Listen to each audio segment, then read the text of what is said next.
只要我跟同事一起出游，我都是要自费，因为没有人愿意跟我一起睡。睡觉鼾声如雷，让人相当无奈。这位麦麦先生从小睡觉打呼就非常大声，并且怎么睡都睡不饱。近年来向医院咨询后，才发现罹患睡眠呼吸中止症。经过诊疗，终于可以一觉到天亮。就是睡觉的时候，他的上呼吸道松弛或是塌陷，那造成气流的影响。那这时候呢，我们正常的身体，我们如果不呼吸的时候，我们通常会有一个反射动作，就是我们会交感神经会起来。这时候我们会从睡眠的情况呢，突然醒来。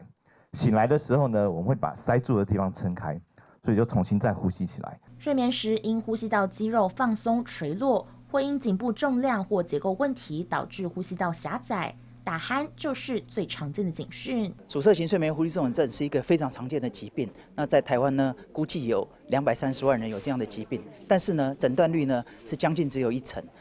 那这样的疾病呢，其实会造成我们的日间功能的影响，而且呢，长期呢会造成慢性疾病的发生，像是高血压、心血管疾病，甚至猝死，还有中风。我们现在呢来做个小小的实验，我不是要变魔术哦，我是要把它贴在鼻梁上面，然后呢，我要憋住气30秒。